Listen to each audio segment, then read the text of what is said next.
So about 5 months ago, I ordered a PCM online. It's a used PCM, of course, for this Trailblazer because I'm having problems with the ticking fan clutch.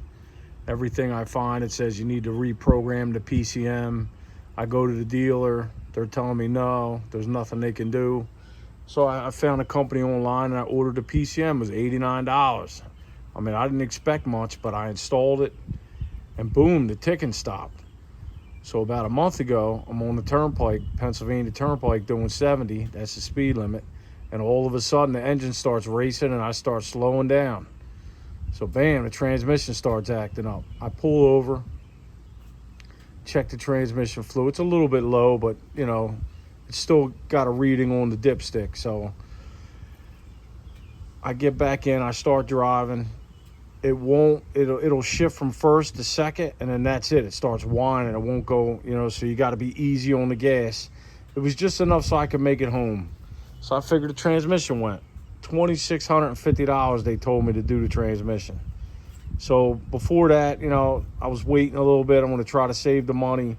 And I started thinking about it a little bit, thinking about what I did to the vehicle. Maybe it's something I did. And I remembered the PCM. So here it is. Here's the one I ordered. Now that I took it back out of the car and I put the old one back in. So yeah, I got the ticking again, the ticking fan clutch. But here's the one that I ordered. And if you look at it closely, all it looks like is they did some spray painting. I mean, I could see it. They did a dusting because you can see some black marks in there where the paint mist trying to spray into these fins.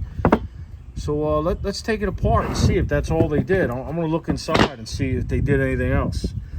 So I'm thinking, okay, I forgot a step.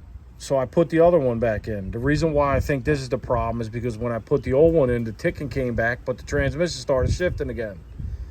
So now I'm thinking it's either this is the problem, or I have a wire harness problem, you know, making contact with these little pins. I'm thinking that might be my problem here. So I want to take this apart, see if I can find anything wrong with this. You know, usually inside of these is a gel that weather tights, you know, the circuit board. So I want to see if they actually did anything to this, like actually remanufactured it or whatever they did. I can tell if the gel is cut because you can't work on this unless you cut the gel so you can get to the circuit board. So I want to see the condition of this. Let's take it apart and see. All right, so it appears to be 4 T25 screws. Let's see what we got.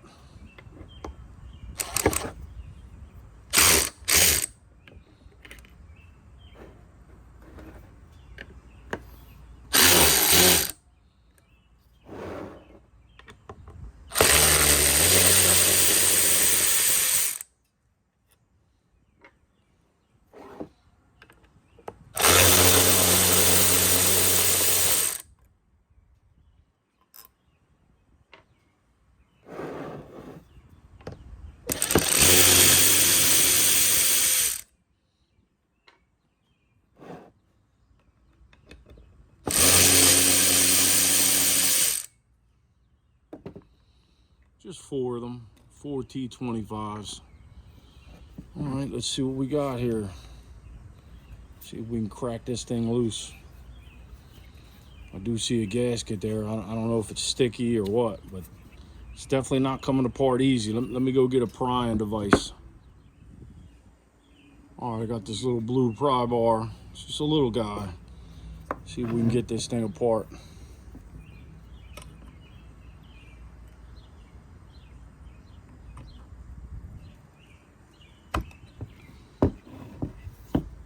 Is there something else that I'm not seeing? I don't see any more screws, so that should be it. I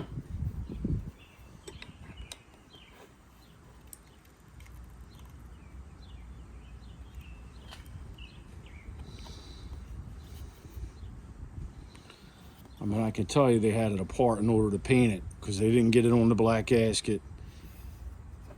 They didn't get it on the pins unless they just put something inside of there to stop it from getting in there. Definitely doesn't seem like it wants to come apart easy.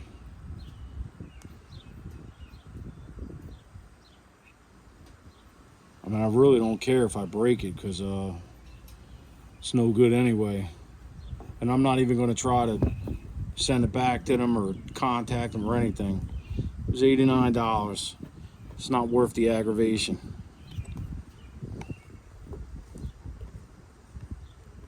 We just want to get it apart so I can see what they did. All right, we're starting to break the seal.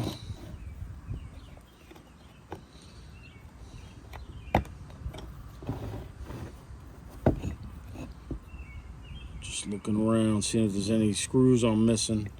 It just looks like the 4.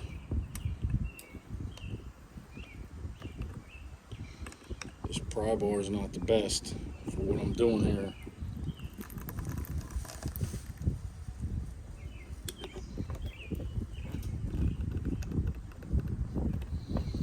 Let's try the other side. We'll try to.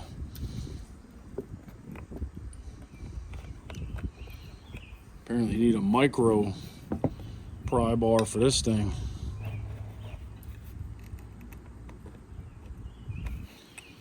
So I see it wiggling a little bit. I want to see how the pins are acting while it's wiggling.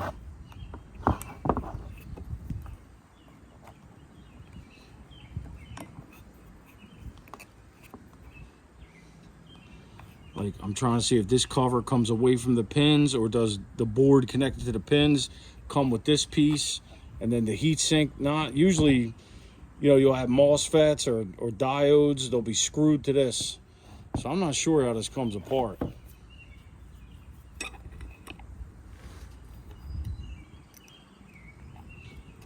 Guess we'll just keep working on it. Sheesh.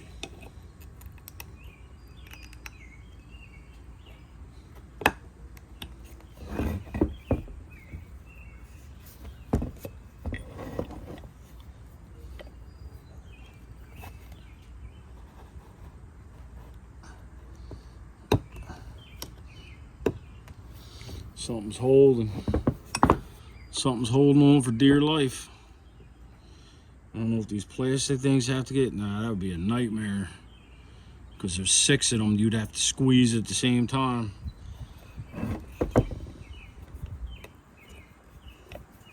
Let's just keep working on it until we break it or we get it open.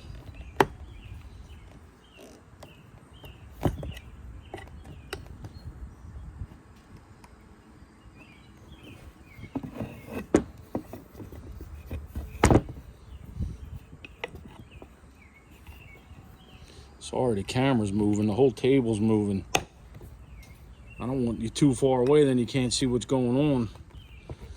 That is a problem though with videoing.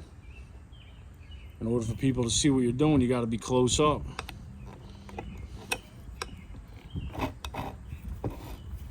Come on, buddy. Let me get a different bar. All right, I got a big flathead. We're going to try this. This will probably break it. But in that case, I just won't upload. It'll be pointless. Come on, buddy. What's up?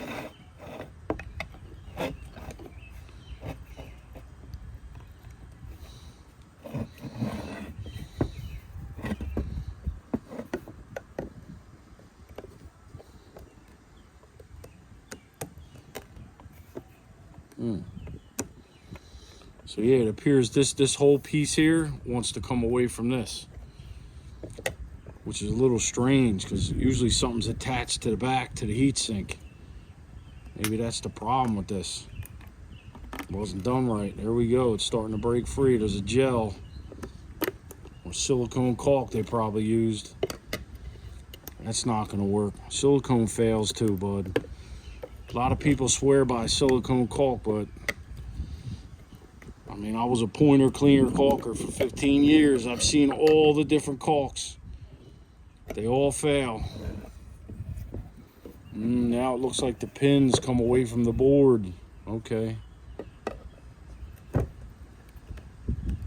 So apparently that all has to get lined up again. There we go. We're breaking the silicone free. what we got here. Oh yeah, this is even worse than I previously expected. Oh no, so it's got to make contact with those, which you don't want to touch. See those little contacts in there? This is some Apple type stuff here, where you just have contacts between those and these. I mean, that's stupidity. That's not gonna last, bud. That's what we got here. See some fungus on the board. The contacts look clean though.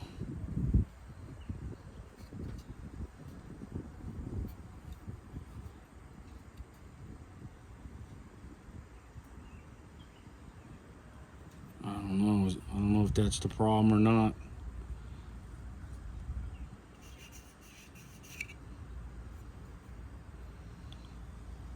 There's a lot of pins in there.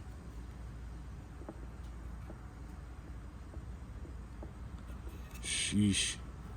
So apparently there's 2 circuit boards. There's one in here too.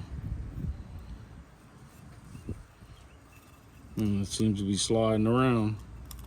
Sliding around the side of there. Can you see that?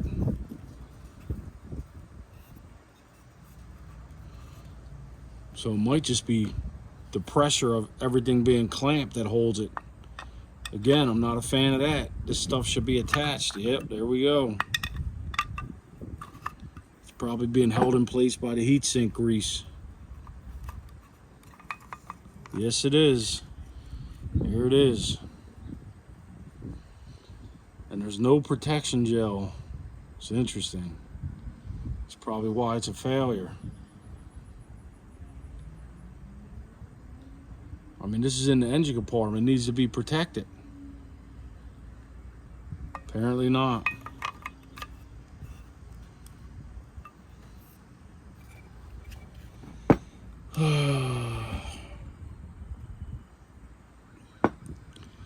Well, I guess that's what this video is going to be about. What it looks like inside of a PCM. Because my vision's not what it used to be. I mean, I'm 48 years old. It's hard to see this stuff. When I was younger, you know, it was totally different.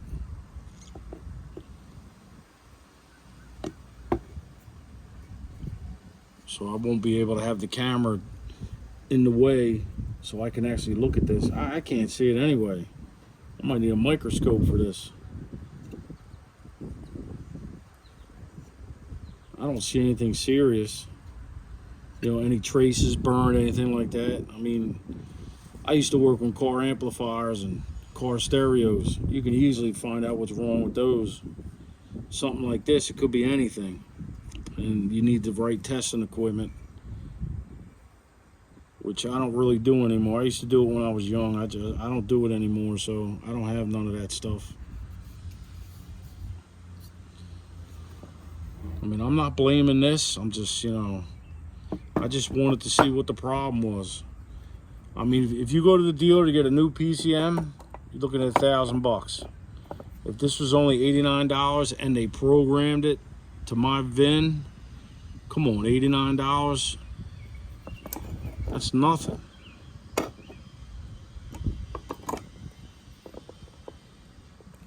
So yeah, I guess this video will just be about seeing what's inside of the PCM.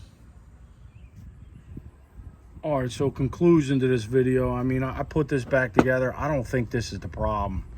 I think this is fine. Because I didn't have any problems until the transmission. So, I mean, it was working. And when I look at the pins look really clean. The inside looks really clean. I don't see any problems. So I'm just gonna come to the conclusion that it's the wire harness inside the engine. Maybe I'll come up with an idea of what I'm gonna do with that, and I'll do a different video down the road. I just can't right now. I don't have the time. So yeah, I mean, if you want to order one, it does get programmed to your VIN. It's funny, the last time I had this inspected, the inspection mechanic said to me, "Oh, we got a problem." I said, "What? What's the problem?" He said, "Oh, it came back that that could, you know, the PCM doesn't go with that car. He said I had to go back and check the VIN and everything. So yeah, something's going on with the wiring. Cause it's got to be that. It's got to be. I'm having other problems too, like grounding issues.